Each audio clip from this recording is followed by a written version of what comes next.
نێوان یەکێتی و پارتی لەسەر نەوتی کەرکووک و دۆخی ئێستای ناوخۆی یەکێتی و هەوڵەکانی چارەسەرکردنی ئەو دۆخە ڕاستەوخۆ شاڵاو عەلی عەسکەری ئەندامی سەرکردایەتی یەکێتی میوانی NRTە. کاک شاڵاو ئەم کاتەو باش با لە ململانێ و ناکۆچیەکانی نێوان پارتی و یەکێتی لەسەر نەوتی کەرکووک دەست پێ بکەین. ئەم ململانەیە بۆ چییە؟ من پێشتر ئەمەوێ پیرۆزباییەک بنێرم بۆ خەڵکی بادینان و زاخۆر بە تایبەتی چکە ئەمڕۆ نۆی نۆیە و هەرچەند متتەبع لە لای خۆمان کە شۆڕشی ئەیلولی 11 نۆ بەرپا بۆ شۆڕشەکە دەستی پێکردەوە، بەڵام نۆی نۆ زاخۆ لە ساڵی 1961 ڕزگار کراوە و من ئەو پیرۆزباییە بۆ خەڵکی بادینان و خەڵکی زاخۆ بە تایبەتی ئەنێرم. ململانەکانی ئەمڕۆی ناوخۆی یەکێتی ئەگەر بگەڕێینەوە بۆ تاریخەکانی پێشوشی یاخود بڵین دوای نەخۆشکەوتنی مام جەلال کە لەوەوە ئەساسی شتەکان دەستی پێکردووە، هەر لە درێژکردنەوەی 2 ساڵی سەرۆکایەتی هەرێم دەست پێ ئەکا هەتاکو ئەگەینا ئەم دەقیقەیە و ئەم ئێستا. ئەگەر بێتەوە یادتان جەنابی مام جەلال نەخۆشکەوت بوو، نەخۆشەکەشی زۆر قورس بوو، ئەوە بوو بۆ کۆبوونەوەی سەرکردایەتی هاتن و وتیانەوە جەنابی مام جەلال داوای کردو 2 ساڵ درێژ بکرێتەوە بۆ سەرۆکایەتی هەرێم و بەناوی مام جەلالەوە قسەیان کرد، هەرچەند یەک کەس لە ئەندامانی مەکتەبی سیاسی یەکێتی نەیبینی بوو. ئەوە بوو وەفدێک چوونە لای کاک مەسعود و هەتا بەڕادەیەک داوایان لە کاک مەسعود کردبوو کە ببێتەوە سەرۆکی هەرێم. یەکێک لە ئەندامانی مەکتەبی سیاسی خوای بەگژا کردبوو، وتبووی تۆخوا لەبەر کورد قبوڵی بکە و ئەویش چەند جارێک بە چاوی برادرانی ئێمە داوەتەوە کە من یەکێتی زەختی لێ کردوم بۆی سەرۆکایەتی هەرێم قبوڵکەم بۆ ئەچوو ئەو وای ویست بێ کە بە هەڵبژاردن درێژ ببێتەوە سەرۆکایەتەکەی نەک بە داواکاری. دوای ئەوە دەست پێکرا بە قۆڕخکاری لە ناو یەکێتی نیشتیمانی کوردستانە و دانانی خەڵکی کە سەر بەلایەک یاخود وەلایی هەبێ بۆ لایەک لە جێگا حساسەکانی یەکێتی و لەگەڵ ئەوەشا دەستکردن بە تەسویەکردنی خەڵکانێک کە ئامادەنین ئەو وەلایەیان هەبێ یاخود وەلایەن تەنیا بۆ یەکێتی نیشتیمانی کوردستانە. ئەمانە هەمووی درێژەی کێشا هەتا گەیشتە دەرەجەیەک زۆربەی برادران بە تایبەتی جێگرانی سکرتێری گشتی بە دەردێڵێ لە مەعمەعەیەکا بوون کە زەختیان لێ ئەکرا، قبوڵیانە کرد خاوە بوونەوە، قبوڵیانە کرد خاوە بوونەوە، هەتا بە دەردێڵێ گەیشتە دەرەجەیەک ئیتر کادرەکان پێیان گوت ئەگەر لەگەڵمانن بەخێر بێن، ئەگەر لەگەڵشمانی قبوڵی ناکەین ئیتر ئێمە. و ئەوە بوو داواکاریەکمان کردووە لە سەرکردایەتی یەکێتی، ئەویش ئەوەیە ئەبێ ناوەندی بڕیار بگەڕێتەوە بۆ یەکێتی نیشتیمانی کوردستان، یعنی یەک شوێنێک یەک جێگایەک ناوەندی بڕیاری یەکێتی بێ و ئیتر هەچ کەسە و لە لای خۆیەوە نەچێ و تەسریحێک نەدا و قەرارێک نەدا بۆ یەکێتی و هەر جارە و بە دەردێڵێ بە قەڵبەیەکمانە بدەن. ئەمە بە خێراییەکی کەم ناوخۆی یەکێتی گەیشتۆتە ئەوە. باش، ئەگەڕێمەوە سەر ململانی و ناکۆچیەکان نێوان یەکێتی و پارتی لەسەر هەناردەکردنی نەوتی کەرکووک بۆ چییە؟ پارتی و یەکێتی ئەگەر لە من ئەپرسی ناردنی نەوت هەر زۆر ناشەفافە، هەرچەند هەموو لایەک ئێمە باوانەڵێن دز و پارتی بە ئێماڵێ نەخێر ئێوە شەریکە دزن. بە قەناعەتی من هەردووشی ڕاستە، بە قەناعەتی من هەردووشی ڕاستە. نازانم کەی غیرەت لایەکمان ئەگرێ و دێین ڕاستەکان بۆ خەڵک ئاشکراکەین، یعنی بە شەفافانە بە خەڵکەڵی کاکە ئەمە حاڵەکەیە و من پێم سەیرە ئێمە لەوێین دانیشتوین دیفاع لە وجهە نەزەرەکانەکەی. ئەگەر سیاسەتێکی تایبەت هەیە دەفەرموو با لە نتاقێکی کەمی مەکتەبی سیاسی یەکێتی و پارتی و خەڵکی گۆڕان و حیزبە ئیسلامیەکانیش بێن زۆر بەنهێنی یاخود لە قیمەیە باسی ئەو مەوزوعانە بکەن بڕێن بۆیە ئەم مۆزوعانە ئەوها کەشف ناکەین وایە یان وانە. یان پەرلەمانمان هەیە، لوژنەیەکمان هەیە ناوی لوژنەی نەوت و غازە، ئەو لوژنەیە لیان قبول ناکەم ئەگەر بەیانی بە هەر لە پەرلەمان حەسانیان لێسەنەوە هەمیان سژنەکەم ئەگەر شتێکی نەهێنی هەیە پیانڵێم ئەمە شەفافێتی نەوتەکە بەو نەوعە ئەڕوا، بەڵام ئێمە نامانەوێت لەبەر حاڵەتێکی معەن ئەم وەزعانە باسکەین. ئەم حاڵەتە ئەمەی کە هەیە تەنیا یەک سەبەبێکی هەیە کە ئەوها مبهەمە شتەکان تەنیا سەبەبەکەی ئەوەیە کە شاردنەوەی بەشەپارەی ئەم لاو ئەو لایە هیچی تر نییە. باش کاک شاڵاو باسە لەوە کرد کە دانانی خەڵکی سەر بەلایەک و زەخت لە جێگرانی سکرتێری گشتی کرا و خەڵکی گەگەل وەلایەن تەنها بۆ یەکێتی هەبێت دوورە خرێنە و پۆست و پلەی بەرزیان نادرێتە. ساڵی 2013 ئەگە بیرتان بێت ڕێکەوتنی تاران کرا بە ئامادەبوونی نوێنەری پارتی لە نێوان هەردوو جێگرەکەی سکرتێری گشتی. ئەوە بووکە بە جۆری ڕێکەوتنەکە کۆسەڵ ڕەسوول سەرپەرشتی کاروباری حیزبیەکات، هێرۆ ئیبراهیم ئەحمەد کاروباری دارایی و بەرهەم ساڵحیش پەیوەندی دیبلۆماسیەکان. ئەم ڕێکەوتنە چی بەسەر هات؟ ئەم ڕێکەوتنە هەر لە جێگای خۆیان مرد. ئەم ڕێکەوتنە هەر لە جێگای خۆیان مرد لەوێ هێرۆخان ئیمزای کردبوو و کە هاتبووەوە دیار بوو هەندێک کەسی دەوروبەری کە بردبوونی لەگەڵ خۆیان بەوە ئەچێ ئاگایان لە تەفاسیلی شتەکان نەبوو بێ هاتنەوە ئێرە پەشیمانیان کردەوە خەڵکی تر کە مەفروزیش بوو ئەو بوونەوەی ئەو بڕیارە یاخود ئەو ڕێکەوتنە لەوێ هەر نەکرایە ئەبوو لە مەکتەبی سیاسی و لە ناو سەرکردایەتی یەکێتیا بکرایە لە ئەساس. باشە باسی نەوتی کەرکووکە کرد بەڕای تۆ شەفافیت هەیە؟ من پێت بڵێم قابلی مناقەشە نییە و ئەم سراعی ئەم دقیقەیەش کە هەیە بە سراحەت پێت بڵێم ئەوە سراعی ناوخۆی یەکێتیە زیاتر وەک لەوەی لەگەڵ پارتی بێ وەک لەوەی لەگەڵ پارتی بێت چونکە ئەم حاڵەتە بە جددی با پێت بڵێم لەوێ محافظ و بەشێک لە برادرانی تری یەکێتی کە ئێستا کوێخای کەرکووکن سراعەکە لە بینی ئەوانایە و مشکلەکانیش ئەوەیە کە ئێمە بە دەردێڵی کێشەکانی خۆشمان ئەخینە پاڵ یەکێکی کە و یەکێکی کە و یەکێکی تر ئەهێنینەوە بە میسال بە سەراحەت ئەمە سراعی ناوخۆی ئەو برادرانەیە کە بە یەکتری ئەڕێژن و مەفروزیش بوو هیچ کەسێکی کە تەداخل نەکە لە مەکتەبی سیاسی مادام قوبات تاڵەبانیان داناوە بە جێگری سەرۆکی حکومەت. من باسی ئەدایی ناکەم علاقم بە ئەدای ئێوە نییە بەڵام مادام دادناوە مەفروز بوو ئەو پرسەکان بجوڵێنێ و مەکتەبی سیاسی لە ڕێگای ئەوە ڕێیەکان بجوڵێنێ نەک بێتە سەر تەلەڤیزیۆن و یاخود هەر شخصێک لە لای خۆیەوە کاغەزێ بۆ یەکێ بنووسێ و کێشەکان ئالۆستر بکە. باسی ئەو قاقەزە و کرد هێرۆ ئیبراهیم ئەحمەد نامەیەکی ناردووە بۆ عەبادی و داوای لێکات کە نەوتی کەرکووک بوەستێنرێکات چێ بۆ بەغا بە سیفەتی ئەو پرسیارە لە تۆکەم من ئەخە بە سیفەتی چی دیانی چی؟ ئەو ئەندامی مەکتەبی سیاسی نەجێگری سکرتێری گشتیە نەکارژێڕی مەکتەبی سیاسیە نە تەخویلی مەکتەبی سیاسی و سەرکردایەتی پێەیە یعنی خۆی ئەمە خۆی لە خۆیان کێشەیەەکە قوبات لەوێ داناوە بە کەڵک نایە لایبە باەکێکی کە بچێ و ئەو قسەکانی بکە. تۆ پێت وایە سیاسەتی نەوتی کەرکووک لە ئێستاە ناشەفافە بەڵام تۆ قسەیەکی ترە کرد کە کێشەی ناوخۆی یەکێتی هۆکاری سەرەکیەکی ئەوەیە کە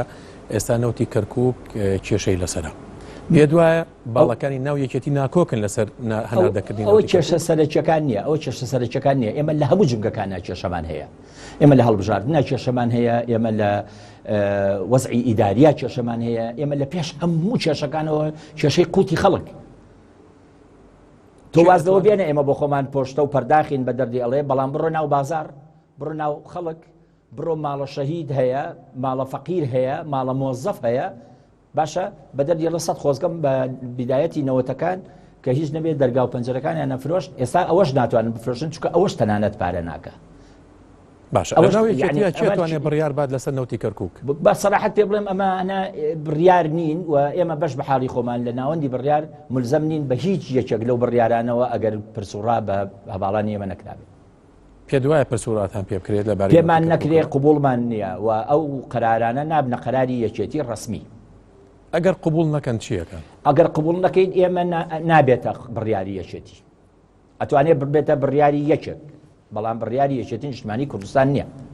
هیچ ئیتیفاقێکە لە نێوان یەکێتی و پارتیە لەسەر نەوتی کەرکووک؟ ئیتیفاقی ژێربەژێر هەیە. لەگەڵ چ باڵێکە هەیە؟ من نازانم لەگەڵ چ باڵێکە من پێت ئەڵێم ئێمە لەوەتی نەوتی کوردستان ئەڕوا لەوەتی نەوتی کوردستان ئەڕوا خەڵکێکی زۆر هاواری ئەوەیەتی ئەڵێ باشە فاف بن با بزانن چکە بۆی خەڵک ئاگای لە وەزعەکان بێ نەک لایەنێک یاخود دوو لایەن ئەم وەزعە بقۆزنەوە بەسەراحەت ئێمە بیعارەکەین زیاتر هاوارەکەین ئەڵێن پارتیە بەڵام ئامادەش نین بەشەکەی خۆمان ئێمە شەفافکەین من نمونەت بۆ دێنمەوە بەشەکەی خۆتان چەنە کاکشاڵا ملیارە هەیە دڵنیابە ئێمە ئەندامی مەکتەبی سیاسیمان هەیە 100 ملیۆن دلاری لەلایە هیچی ئەو 100 ملیۆن دلار من بە نازانم مەگەر هەڵمان هێنابێ ینی ئەینا 100 ملیۆن دلار لە کوێوە دێت من نازانم مەبەست پارەی نەوتی کەرکووکە من نازانم پارەی کوێیە ئەو پارەیە ئەگەر پارەی حکومەت و خەڵکە ئەبێ بگەڕێتەوە بۆ خەزێنەی دەوڵەت ئەگەر ئێمەمانان حریسین لەسەر مڵک و ماڵی خەڵک ئەیگەڕێنینەوە ئەیدێنە محافەزەی سلێمانی ئەڵێن دوا بە وەسڵی شمەوە کە بۆچیت سەرف کردووە بەڵام ئەگەر ملکی یەکێتی نیشتیمانی کوردستانە دەستگایەکە هەیە ناوی ئیدارەی گشتیە لەوێی دانێم مەسئولەکەی کە دلێری سەیمەجیدە بە کەڵک نایە لایە بم ئەوە دائەنێم کە بە کەڵک بێ و ممتلەکاتی یەکێتی ئیتر هەرچی هەیە زۆربەکەی بە ناوی خەڵکو ئەم و ئەوەیە من بۆ خۆم لستێکم لەلایە قایمەیەکم لەلایە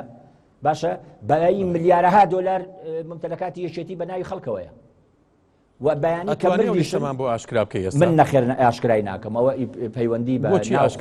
نەخێرەوە پەیوەندی بە ناوخۆی حیزبەکەەوە هەیە ئەتوانن کەی ئێمە گەیشتی نەتیجە لەگەڵ حیزبەکەیە ئەتوانن ئەوسا بە ئیجماع یاخود سەرکردایەتی هەموو یەکێتی یاخود مەکتەبی سیاسی یاخود هەواڵانی خۆمان لە ناوەندی بڕیار کەی قەراریاندا بەڵێ هەموویان ئاشکراکەیت باشە باس لەوە کرد کە ئێوە هیچ شێوەیە قبوڵی ناکەن هیچ بڕیارێک برێ سەبارەت بە نەوتی کەرکووک ئامادەن ئێوە کو ناوەندی بڕیار هیچ اتفاقێک لەگەڵ پارتیا بکەن سەبارەت بە نەوتی کەرکووک لە داهاتووە ئێمە بۆ ئاگاداری ئیتفاق لەگەڵ هیچ کەسێکان ناکەین نەوت شتێکە پەیوەندی بە حکومەتەوە هەیە و حکومەت ئەبێ شەفاف بێ بە هیچ شێوەیەک بە هیچ شێوەیەک اتفاقی ژێر بەژێر هەیە لەگەڵ پارتیا اتفاق هەیە ئەگەر نەبێ ئەی ئەم مبهەمیە بۆ باش با بگەڕێنەوە سەر دۆخی ناوخۆی یەکێتی هەوڵ هەبوو بۆ هێوەرکردنەوەی دۆخەکە بۆ نمونە وتیان شاندێکی ئێرانی گەیشتوەتە هەرێمی کوردستان دواتر وترا کە شاندەکە لە ناو هەرێمی کوردستان هابوون گەیشتن بە چی؟ شاندێکی ئێرانی هاتبوون بەوە ئەچوو لەسەر داوای لایەک بێ و ئەو لەو لایە کێ ئێمە دوو لاین کە من کتم لایەک بێک نەڵێم ئێمە یعنی ناوەندی بڕیار یعنی کەواتە لایەکەی تر هاتبوون لە بیدایەتە تۆزێک بە توندیش قسەیان کردبوو و هەتاکو وەزعەکان تێگەیشتن و حاڵەتەکان تێگەیشتن دیار بوو خراپ حاڵی کرابوون و کە ئێمە وجهە نەزەری خۆمانمان شەرحکردن هینەکە وەزعەکەمان تێگەیاندن تەفاهمی زۆریان کرد کە ئەمە بە هەڵەیە براون و هەر ئەوان نەهاتون پەکەکەش هاتبوو و ئەوانیشان بە هەمان شێوە حاڵی کردبوو و سەرۆک کۆمار هاتووە و وابزانم برادرانی گۆڕان ناوەنگیریان کردووە لە ناو خۆی یەکێتی هەندێک لە برادرانی مەکتەبی سیاسی و ئەوانە بە ناوی بێلایەنەوە هاتبوون ئەوانیش گوایە ناوەنگیریەکەن ئەنجومەنی ناوەند لژنەیەکیان داناوە ناوەنگیریەکە خەریکن و هیوادارین بگەینە نەتیجەیەکی باش لە نەتیجەی ئەم هەوڵانی ئەو هەواڵانەمە باش ئەی هەوڵەکانی فواد ماسووم گەیشت بەکوێ دکتۆر فوادیش هەر عینەرشت هاتبوو هەندێک بیر و ڕای هەبوو هەندێک ئارایی هەبوو ئێمە لە ناوەندی بڕیارێکمان داوە کە بە تایبەتی جێگرانی سکرتێری گشتی ناچنە کۆبوونەوەی دوو قۆری و سێ قۆری و چوار قۆری ئێمە وەفدێکی مفاوەزاتمانە بێ لەگەڵ وەفدەکەی ئەوانە و بە ئێمە و ئەوان ناوە بەرێ واتە ئێوە ئامادەن دانوستان بکەن نەک کۆبوونەوە بکەن حتمما ئەبێ دانوستان بکەین کۆبوونەوەی چی بکەین ئەمە چەند ساڵە کۆبوونەوە بەڵام زۆرینەی مەکتەبی سیاسی داوای کۆبوونەوەیان کردو با داوای کۆبوونەوە بکەن ئێمە دانوستان ئێمە بەنسبەت خۆمانەوە یەک مەوزوعێکمان هەیە ئێمە وەفدێکمان هەبێ لەگەڵ وەفدی ئەوانە چکە با بەسەراحەت بە بینەرانی بەڕێز و ئەندامانی یەکێتی نیشتیمانی کوردستانی بڵێم لێرەوە ئەگەر کاک کۆسرەت و کاک بەرهەم چوونە کۆبوونەوەیەکەوە لەگەڵ هێرۆخان و مەلا بەختیار بەحساب ئەگەر چوونە کۆبوونەوەیەکەوە نەگەیشتە نەتیجە یعنی کۆتایی شتەکانە یعنی کۆتایی هەموو شتەکانە بەڵام ئەگەر وەفدێکی مفاوەزات لە لای ئێمە ببێ وەفدێکی مفاوەزات لە لای ئەوان ببێ کۆتایی بە هەموو کێشەکان دێنین لە نەتیجەیە هەردوو لابابێن بۆ بە دەردێڵێ بۆ هەڵپەرچێ و چەپڵە ڕێزان و گۆرانی گوتنی کۆتایی ئیمزاکردنی شتەکان دەتوانین هەموو لایەکمان بەشدار بین کۆبوونەوەی لەو شێوەی باسێک کە لە نێوان ئەو شەخسانیان ڕوویاوە لە ئێستاە ڕووی نەداوە لە ئێستاە باشە ئەوان داوای کۆبوونەوەیان کردو وابزانم بەیان نامەکەی ئێوەیان ڕەت کردەوە ڕەتیان نەکردوتەوە بۆ ئاگاداریت بەڵام شتێکیان دەرکردبوو بە ناوی ئەگەر غەڵەت نەبم زۆرینەوە زۆرینەی ئەندامانی مەکتەبی و سیاسی على ئەساس زۆرینەن هەرچەند هەندێک لەوانە دوایی نوعێک لە نەوعەکان تەناقزێکی پێوە دیار بوو کە کوتیان ئێمە بێلایەنین یعنی نایەن نەخۆیان نابێلایەن بەڵام هیچ ئەوە نین و لە ژیانیشا مەسەلە هەر زۆرینە نییە چەند نەوعیەتیش تەئسیری زۆرە. باشە یەکی نۆ ناوەندی بڕیاری یەکێتی ڕاگەیاندرا تا ئێستا ئەو کێشانەوەکو خۆی ماوەتەوە دوای ئەوەی ناوەندی بڕیار ڕاگەیاندرا یاخود بەشێکی چارەسەر کراوە کێشەکان هیچ چارەسەر نەکراوە بۆ ئاگاداریت بەڵام نێوەندگیری هەیە تەفاهم زیاترە وەک لە ئەوەڵ ڕۆژ